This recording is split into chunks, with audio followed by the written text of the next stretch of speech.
Back guys, welcome back to IMS Academy's YouTube channel, जिसमें हम कर रहे हैं क्लास 11th की biology chapter number 7 the structural organisation in animal, जिसमें हमने बेसिकली बात करी फ्रॉग की, यानी अपने मेंढक की हमने बातें करी। अच्छा, अब जरा उसका हम एनाटॉमी चार्ट पढ़ रहे थे। उसका हम क्या पढ़ रहे थे? Anatomy chart. उसमें क्या क्या देखा था हमने? उसमें क्या क्या देखा था? देखो, अभी तक मैंने वो वाला पोर्शन मिटाया नहीं है। उसमें हमने देखा था डाइजेस्टिव, रेस्पिरेटरी, सर्कुलेटरी देख लिया था। बचे हैं ये तीन, एक्सक्रीटरी, रिप्रोडक्टिव और न्यूरल। तो स्टार्ट करते हैं जरा किससे? स्टार्ट करते हैं जरा किससे? अपने अपने सॉरी फ्रॉग के एक्सक्रीटरी सिस्टम से। फ्रॉग के एक्सक्रीटरी सिस्टम से स्टार्ट करते हैं। एक्सक्रीटरी सिस्टम से स्टार्ट करते हैं। तो एक्सक्रीटरी सिस्टम में बेसिकली आते क्या क्या है? आते क्या क्या है? किडनी आती है, किडनी। यूरेटर आता है, यूरिनरी ब्लैडर आता है। ये तीन चीजें आती है, ये तीन चीजें आती हैं। किसमें? किसमें आती हैं? एक्सक्रीटरी सिस्टम में। किसके? मेरे नहीं, किसके? फ्रॉग। मतलब मेरे में भी आती है, बट बेसिकली मैं यहाँ फ्रॉग के एक्सक्रीटरी सिस्टम की बात कर रहा हूं। ठीक है, अब देखो, ये एक किडनी, हाँ, ये दूसरी किडनी, ये किडनी, ये दूसरी किडनी। अब ये एक किडनी का यहां से नीचे, ये दूसरी किडनी यहां से नीचे, ये यहां से नीचे, और ये यहां से नीचे। ठीक है, ये हो गए चार। ठीक है, अब ये नीचे जाके यहां से खुल जाती है, ये नीचे जाके यहां से खुल जाती है। और फिर इधर एक पोर्शन आता है, एक ऐसा पोर्शन आता है जिसे कहते हैं क्लोका। क्लोका, ठीक है, क्लोका। और इस क्लोका से, क्लोएका बोल सकते हो ऐसा, इधर ऐसे जुड़ा होता है यूरिनरी ब्लैडर। जो ये ऑरेंज वाला है, ये है क्लोएका या क्लोका, कुछ भी बोल दो, क्लोएका। ठीक है, ये जो है लाल वाले, ये है यूरेटर, और फिर है किडनी। ये है यूरेटर और ये है किडनी। ये है किडनी, ये है यूरेटर। इस किडनी में होते हैं नेफ्रॉन्स। क्या होते हैं? आगे हम पढ़ने वाले हैं ह्यूमन फिजियोलॉजी में। नेफ्रॉन होते हैं, कैसे काम करते हैं, क्या काम करते हैं, वो आगे पढ़ने वाले हैं। ठीक है, तो ये प्रॉपर उसका एक्सक्रीटरी सिस्टम है। ठीक है, और ये एक्सक्रीटरी सिस्टम में ये एक्सक्रीट एक्चुअल में करते क्या है? ये जो एक्सक्रीटरी सिस्टम है, ये एक्सक्रीट एक्चुअल में करते क्या है? ये यूरिया सिक्रीट करते हैं, ये एक्सक्रीट करते हैं, एक्सक्रीट यूरिया। यूरिया तो मतलब ये है यूरियोटेलिक। यूरियोटेलिक। जो यूरिया करते हैं वो होते हैं यूरियोटेलिक, जो यूरिक एसिड करते हैं वो होते हैं यूरिकोटेलिक, और जो अमोनिया करते हैं वो होते हैं अमोनोटेलिक। ह्यूमंस अमोनिया करते हैं सिक्रीट, तो इसलिए वो होते हैं यूरिन के थ्रू करते हैं अमोनिया, इसलिए वो होते हैं अमोनोटेलिक। अगर वो यूरिक एसिड करे तो यूरिकोटेलिक, अगर वो यूरिया करे तो यूरियोटेलिक। यूरियोटेलिक। एक्सक्रीटरी सिस्टम का ये डायग्राम बताना था, वो डायग्राम बता दिया। आगे चलते रिप्रोडक्टिव सिस्टम पे। रिप्रोडक्टिव सिस्टम में क्या है कि जो एवरेज फीमेल फ्रॉग है, जो एवरेज बेसिस पर फीमेल फ्रॉग है, एवरेज बेसिस पर जो फीमेल फ्रॉग है, वो क्या करती है? वो वो क्या करती है? कैन ले वट, ले वट एग्स, है ना? कितने? वो 2500 से 3000 ओवा सिक्रीट करती है। ओवा सिक्रीट करती है, ओवा सिक्रीट करती है। ठीक है, ये होता है एवरेज फीमेल का डेटा। अब जरा बात करते हैं मेल की। अब जरा बात करते हैं मेल रिप्रोडक्टिव सिस्टम की। तो इसका जो रिप्रोडक्टिव सिस्टम है वो इसके एक्सक्रीटरी सिस्टम से ही जुड़ा हुआ है।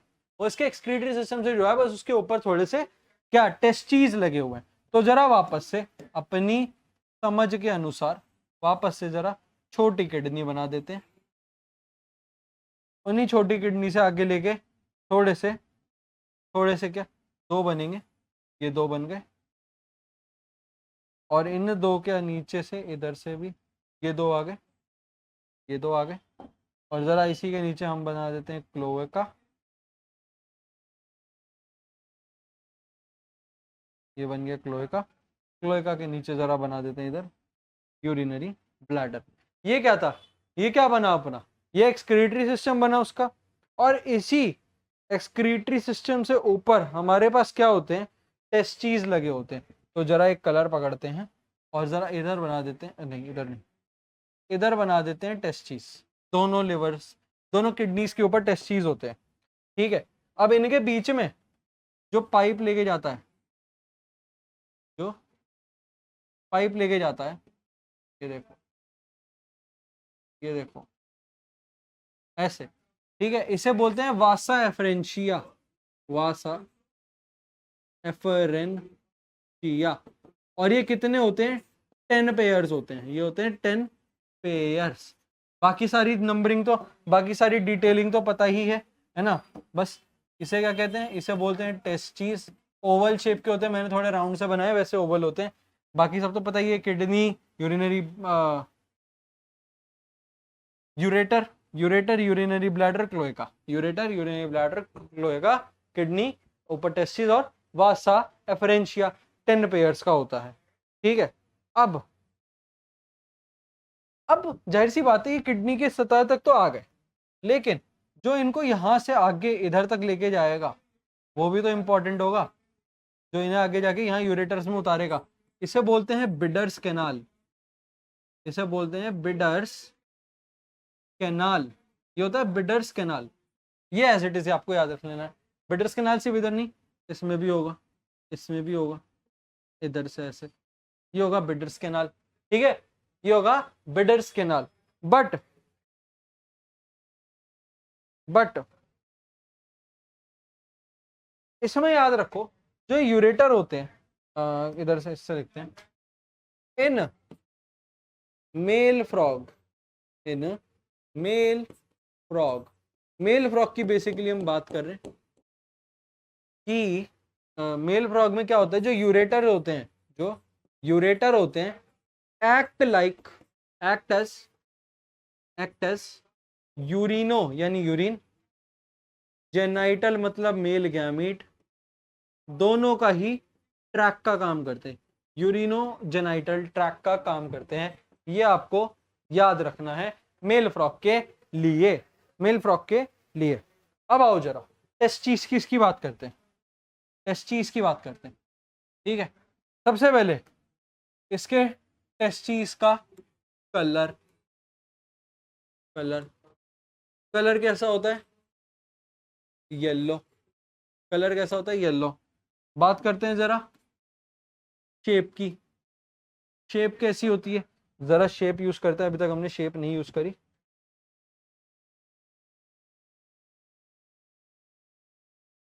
ये शेप होती है, शेप ये होती है, क्या है शेप, ये ओवल। और जरा बात करते हैं, और जरा बात करते हैं लोकेशन की, लोकेशन क्या है, अबव किडनी, लोकेशन क्या है, above, above kidney, above kidney, हो गया अबव किडनी। आगे क्या है, अच्छा ये नहीं, अबव किडनी। ये एक टेस्टिस से रिलेटेड एक छोटा सा डेटा जो आपको दिया हुआ था, किस में, एनसीईआरटी में, किस में दिया था, एनसीईआरटी में। अब जरा इतने पोर्शन में एक बात करते हैं, लेट सपोज ये पूरा पानी है यहां तक का,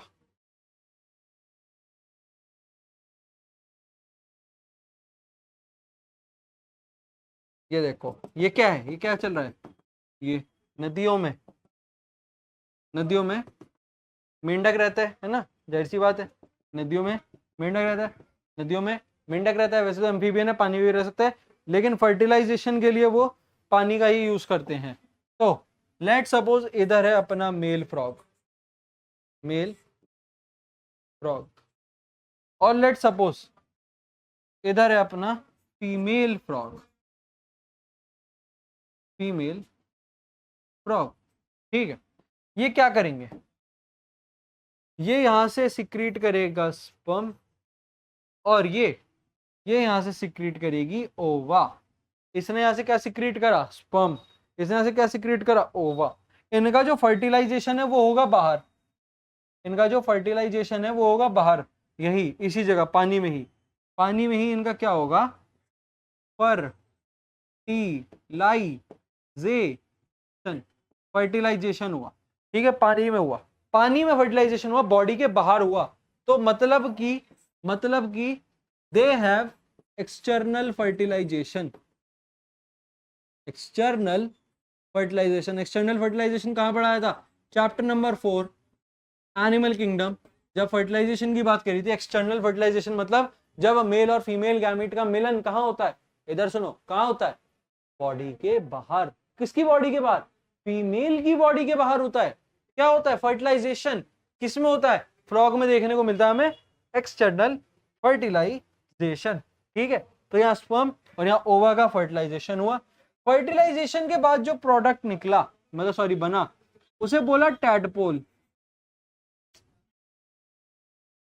उसे बोला टैडपोल, TADPOLE, टैडपोल।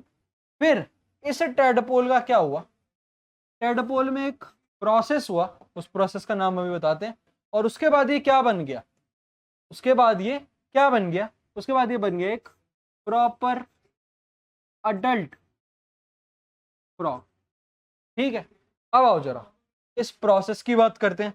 ये जो प्रोसेस होता है इसे बोलते हैं मेटामॉर्फोसिस, यानी ये पैदा होने के बाद अपनी बॉडी में कुछ कॉन्फॉर्मेशनल चेंजेस लाता है, कुछ बड़े दिखने वाले चेंजेस लेकर आता है। वो चेंजेस क्या करते हैं, इसको छोटे बच्चे टैडपोल से लेकर एडल्ट फ्रॉग बनाते हैं। अच्छा, इसमें टैडपोल दिखा है, डायरेक्टली फीटस का जन्म नहीं हुआ, टैडपोल बना, वो एक मीडिएटर स्टेज है टैडपोल, जो काइंड ऑफ स्पर्म से सिमिलर दिखता है। तो टैडपोल दिख रहा है तो मतलब इसमें इनडायरेक्ट डेवलपमेंट है, डायरेक्ट होती तो फीटस होता, टैडपोल दिख रहा है तो इनडायरेक्ट डेवलपमेंट है, इनडायरेक्ट डेवलपमेंट है। ये इतना आपको जान लेना है। ये था प्रॉपर आपके पास डेटा इसके रिप्रोडक्टिव सिस्टम का, इसके रिप्रोडक्टिव सिस्टम का। अब आते हैं जरा कंट्रोल एंड कोऑर्डिनेशन पे, कंट्रोल एंड कोऑर्डिनेशन पे। कंट्रोल कोऑर्डिनेशन, कंट्रोल कोऑर्डिनेशन मतलब कैसे अपनी बॉडी को कंट्रोल करता है और कैसे कोऑर्डिनेट करता है सेवरल वर्क्स करने के लिए। तो हाईली डेवलप्ड कंट्रोल कोऑर्डिनेशन का सिस्टम है इसके पास, हाईली डेवलप्ड, डेवलप्ड, ठीक है। इसमें ये डेवलप्ड सिस्टम है क्या, किस किस में, ये बटा है दो हिस्सों में, ये बटा है दो हिस्सों में। पहला है नर्वस सिस्टम, नर्वस सिस्टम यानी नर्व्स का, ठीक है। नर्व्स मतलब अपनी क्या, नर्व्स जो दिमाग में है, नर्व्स है ना, दिमाग के तार तो बोलते हैं ना। और ये यहां है एंडोक्राइन, एंडोक्राइन सिस्टम, ये वो जिनको अपना एक्सक्रीशन ले जाने के लिए किसी ना किसी कैनाल की जरूरत होती है, वो होते हैं एंडोक्राइन सिस्टम। अब उसमें आते कौन कौन है, उसमें आते कौन कौन है जरा उनकी बात कर लेते हैं। स्टार्ट करते हैं, सबसे पहले होता है पिट्यूटरी, पिट्यूटरी, पिट्यूटरी, ठीक है। सबसे पहला पिट्यूटरी ग्लैंड, फिर अगला थायराइड, थायराइड क्या ग्लैंड है। अगला देखो पिट्यूटरी हो गया, थायराइड हो गया, एंडोक्राइन सिस्टम में आते हैं पिट्यूटरी थायराइड दोनों। फिर आता है para, para thyroid, para thyroid. फिर आता है थाइमस, THYMUS, ये सारे ग्लैंड्स है, पिट्यूटरी, थायराइड, पैराथायराइड, थाइमस। फिर आता है पीनियल, पीनियल, अच्छा पीनियल के बाद क्या आता है, pancreatic islets, pancreatic islets, pancreatic islets. Pituitary, thyroid, parathyroid, thymus, pineal, pancreatic, islets. फिर आते हैं एड्रीनलिन ग्लैंड या एड्रीनल ग्लैंड, ये होते हैं अबव किडनीज, जहां टेस्टिस होते हैं, एड्रीनल। और अबव किडनीज ही एक और चीज होती है जिसे बोलते हैं गोनैड्स, यानी कि सेक्स हार्मोन्स, यानी कि सेक्स ग्लैंड्स होती हैं, गोनाड बोलते हैं। तो ये सारे एंडोक्राइन सिस्टम में आते हैं, ये सारे कहाँ आते हैं? एंडोक्राइन सिस्टम में। बात करते हैं इसके जरा नर्वस सिस्टम की, बात करते हैं इसके नर्वस सिस्टम की। तो नर्वस सिस्टम में बेसिकली क्या है हमारे पास? नर्वस सिस्टम में हमारे पास दो तरह के सिस्टम होते हैं। नर्वस सिस्टम में हमारे पास दो तरह के सिस्टम होते हैं। पहला होता है central nervous system, central nervous system. ठीक है, इस सेंट्रल नर्वस सिस्टम के अंदर क्या क्या आता है? इसके अंदर आता है ब्रेन, इसके अंदर आता है ब्रेन, और इसके अंदर आता है स्पाइनल कॉर्ड, जो रीढ़ की हड्डी के पास। स्पाइनल कॉर्ड वैसे ज्यादा बड़ी नहीं होती, वो स्पाइन होती है। स्पाइनल कॉर्ड लाइक मतलब आपकी गर्दन तक का शुरू होकर यहाँ तक जाती है स्पाइनल कॉर्ड। ब्रेन और स्पाइनल कॉर्ड होती है। अब अगला क्या है? सेंट्रल नर्वस सिस्टम के बाद जो अगला आता है, इधर से नहीं, ऐसे ले, हाँ, वो है पेरीफेरल। सेंट्रल मतलब एकदम बीच में, पेरीफेरल मतलब उसके अगल बगल का सिस्टम जो है। पेरीफेरल नर्वस सिस्टम, ठीक है। पेरीफेरल नर्वस सिस्टम, वो था सेंट्रल नर्वस सिस्टम। अब पेरीफेरल नर्वस सिस्टम में कैसा है? पेरीफेरल नर्वस सिस्टम में क्या है? दो हिस्से हैं। पेरीफेरल नर्वस सिस्टम में भी दो हिस्से हैं, लेकिन वो ब्रेन और स्पाइनल कॉर्ड नहीं है, वो है ऑटोनॉमस, यानी अपने आप, ऑटोनॉमस नर्वस सिस्टम। एक है ऑटोनॉमस नर्वस सिस्टम और एक है सोमैटिक नर्वस सिस्टम। एक है सोमैटिक नर्वस सिस्टम, एक है ऑटोनॉमस नर्वस सिस्टम। अब ये ऑटोनॉमस नर्वस सिस्टम जो होता है वो अपने आप में दो हिस्सों में होता है, एक होता है सिंपैथेटिक, ठीक है, पैथेटिक से याद है ना, सिंपैथेटिक। और एक होता है पैरासिम्पैथेटिक, एक होता है पैथेटिक और एक होता है para sympathetic nervous system. Nervous system को शॉर्ट फॉर्म में एनएस लिख देते हैं, नर्वस सिस्टम। तो ये पूरा नर्वस सिस्टम है हमारे पास, किसका? फ्रॉग का, यह है फ्रॉग का। अब जरा इसके पेरिफेरल नर्वस सिस्टम पे गौर करें, अगर पेरिफेरल नर्वस सिस्टम पे, और फिर बात करेंगे इसके ब्रेन की। तो पहले इसके पेरिफेरल नर्वस सिस्टम को गौर पे लेकर आते हैं। पेरिफेरल नर्वस सिस्टम, तो इसके बारे में यही बात कर लेते हैं। इसके पेरिफेरल नर्वस सिस्टम में होता क्या है? क्रैनियल नर्व्स और स्पाइनल नर्व्स होती हैं। क्रैनियल नर्व्स वो जो आपके दिमाग की तरफ होती है, क्रैनियल नर्व्स प्रेजेंट होती, प्लस स्पाइनल नर्व जो स्पाइनल कॉर्ड में होती है, वो भी इसी में आती है। बट ये क्रैनियम ब्रेन और स्पाइनल कॉर्ड अपने आप में, कहाँ आते हैं? वो आते हैं सेंट्रल नर्वस सिस्टम में। बट ये जो नर्व्स होती हैं वो आती हैं पेरिफेरल नर्वस सिस्टम में। क्या आती है? क्रैनियल नर्व्स और स्पाइनल नर्व्स। अच्छा, अब आते हैं जरा ब्रेन पे। ब्रेन, तो इसके ब्रेन के तीन हिस्से होते हैं। फोर ब्रेन यानी आगे वाला हिस्सा, मिड ब्रेन यानी मिड वाला, और हाइंड ब्रेन यानी पीछे वाला। अब लेट सपोज ये जो रेड वाला है, ये आपका, ये इसका फ्रॉग का ब्रेन है। ये क्या है? ये फ्रॉग का ब्रेन है। और यहां से नीचे ये जा रहा है इसका स्पाइनल कॉर्ड, अच्छा, ब्रेन के ऊपर क्रैनियम स्कल होता है। तो लेट सपोज ये रहा क्रैनियल स्कल। अच्छा, ये जहां क्रैनियल स्कल स्पाइनल कॉर्ड से जुड़ता है उसे कहते हैं फोरामेन ऑफ मैग्नम।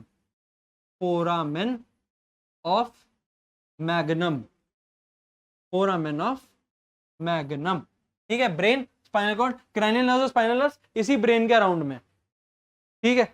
और इसके नीचे यहां पर ऐसे ये क्या है? ये है वर्टिब्रल कॉलम, वर्टिब्रल कॉलम जिससे आगे जाके रिब्स अटैच होते हैं, ये होता है वर्टिब्रल वर्टिब्रल